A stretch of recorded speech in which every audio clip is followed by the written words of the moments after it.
আমরা পুরাটা সময়ই সাথে ছিলাম। ডাক্তাররা আপ্রাণ চেষ্টা করেছেন। ঢাকা মেডিকেল কলেজে খুবই সংকটাপন্ন অবস্থায় ওসমান হাদি ছিলেন। ওনার ওখানে অস্ত্রোপচার হয়েছে, ব্রেইনে অপারেশন হয়েছে। ওনার শরীরের কয়েকটা জায়গায় আঘাত আছে, বুকে আঘাত আছে, পায়ে আঘাত আছে।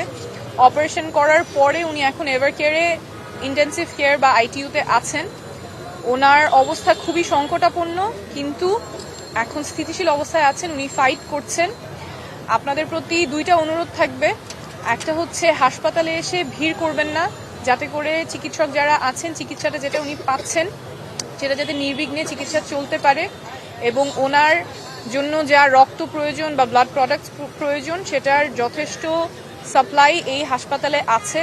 তাই কেউ রক্ত দেওয়ার জন্য যদি মনে করেন দিতে চান, তাহলে আপাতত প্রয়োজন নেই, আপনারা প্রস্তুত থাকেন। যদি দরকার হয় তাহলে হাসপাতাল কর্তৃপক্ষ জানাবে, কিন্তু বর্তমানে হাসপাতালে যথেষ্ট পরিমাণ ব্লাড আছে। সকলের কাছে অনুরোধ থাকবে, সবাই দোয়া করবেন হাদি ভাই যাতে দ্রুত সুস্থ হয়ে আছেন। এখন আমাদের একটাই করণীয়, ওনার জন্য দোয়া করা। চিকিৎসা একদম সর্বোচ্চ চিকিৎসাটা ওনার জন্য নিশ্চিত করা হচ্ছে।